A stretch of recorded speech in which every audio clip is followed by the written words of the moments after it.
Hey folks, and welcome to another video from A Plain Truth.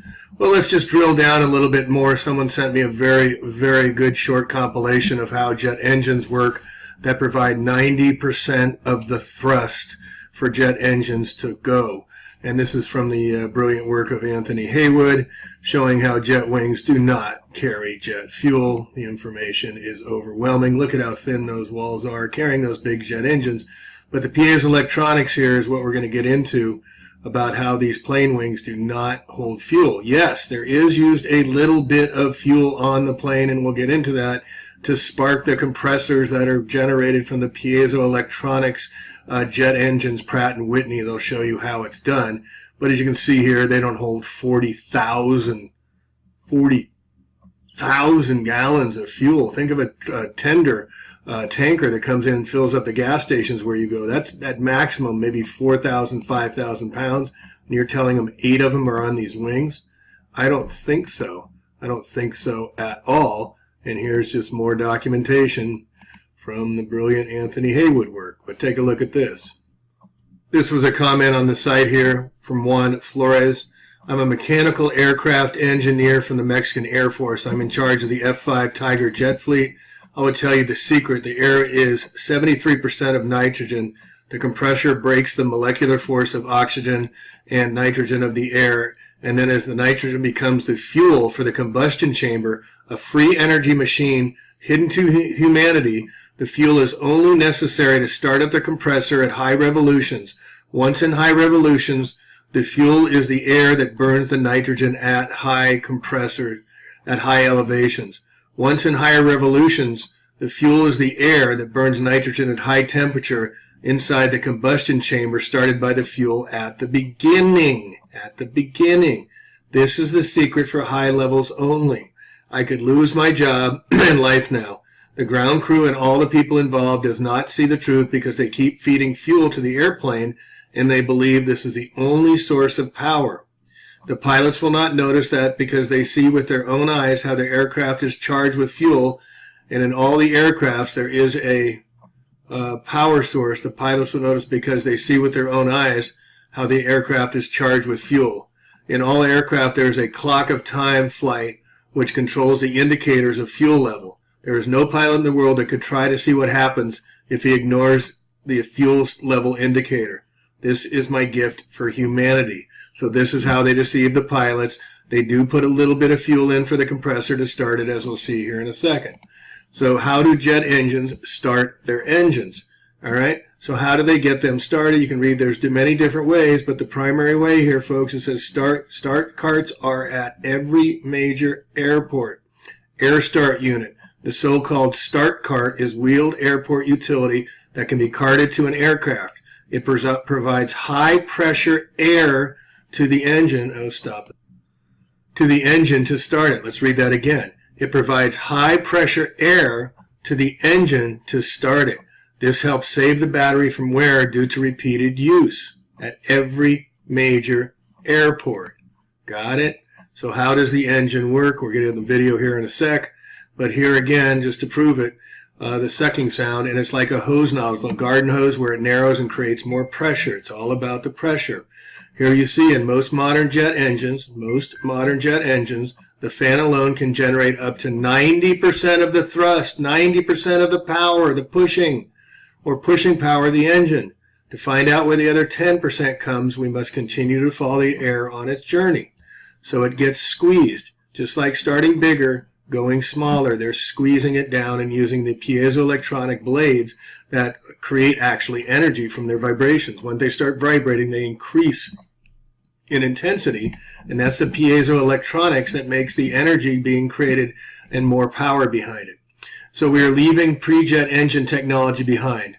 And once the fan sucks in the air, some of it's not just forced around the engine, but is funneled to what's known as the compressor. Inside the air compressor is pushed along by many spinning discs loaded with small blades along a tube that gets smaller and smaller. This quickly squeezes the air, making it much more dense, hotter, and more explosive when the fuel is finally added. Get it? 90% is all done by the compressors and the blades. Fuel is added to the compressed air, creating a highly volatile mix requiring a simple spark to burn. This is what happens in the combustion chamber. Up here, the combustion chamber, where they do add fuel. Yes, there is fuel added, but not in the amounts they're saying. The way out of the jet engine is at the end of another tube full of spinning discs bristling with blades that are spun by the force of the expanding gas. This part is known as the turbine. Once at the end of the turbine, the gases leave the engine, exerting a force on the engine in the opposite direction. This is why people say they smell gas coming out of the engines. The ingenious part of the modern engine is that the intake fan, compressor, combustion chamber, and turbine are linked by a single shaft running along the inside of the engine. So when the expanding gases spin the turbine at the back, it helps spin the fan at the front, which keeps the process going and generates more thrust, creating perpetual energy. Very, almost perpetual energy. All right, in this video we'll explain it some more. But remember what Flores said about the Mexican government. They do have the free energy devices on these higher end crafts in the military. Tesla technology, 120 years young. Birds fly by pushing air. Mankind has made many things that push air.